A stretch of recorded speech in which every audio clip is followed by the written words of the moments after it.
আজকের রেসিপি সোয়াবিনের পকোড়া।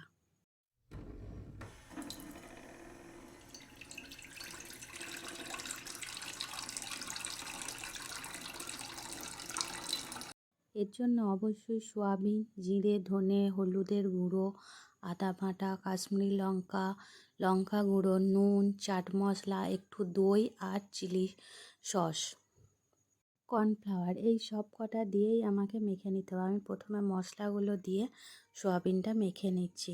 তারপর এর মধ্যে একটু আমি টক দই দিয়ে দেবো আর চিলি সস দিয়ে দেবো। তারপর আমি কিন্তু এখানে চিলি সসের সাথে একটু সয়া সস আর ভিনিগারও নিয়েছি। এবার আমি এটা ভালো করে মাখিয়ে নেবো, নিয়ে মিনিট 15 রেখে দেবো।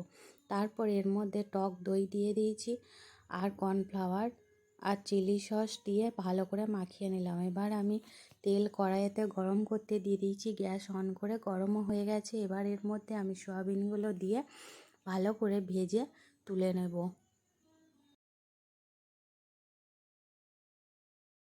আজকে ক্যামেরায় একটু ডিস্টার্ব হয়, ভিডিওটা একটু গোলমাল হচ্ছে। আমি কিন্তু মুখে বলে দিলাম কি মশলাগুলো দিয়েছি।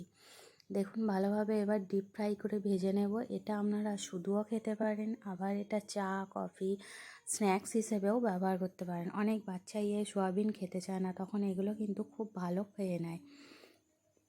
এই সোয়াবিনটা ডিপ ফ্রাই করে নিয়ে এই বলগুলো দিয়েও চিলি সোয়াবিন বানানো যায়, যেটা রেসিপি আমার চ্যানেলে আগেই দেওয়া আছে, চাইলে আপনারা দেখে নিতে পারেন।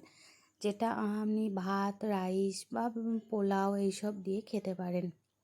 আজকে আমি শুধুমাত্র চা কফির জন্যই পকোড়া হিসেবে এটা আমি রেডি করছি। তবে এটাকে অবশ্যই ডিপ ফ্রাই করতে হবে, অল্প তেলে হালকা ভাজলে কিন্তু খেতে ভালো লাগবে না। সোয়াবিন এমনিই একটু তেল বেশি নিয়ে ভালো করে ভাজলে খেতে ভালো লাগে।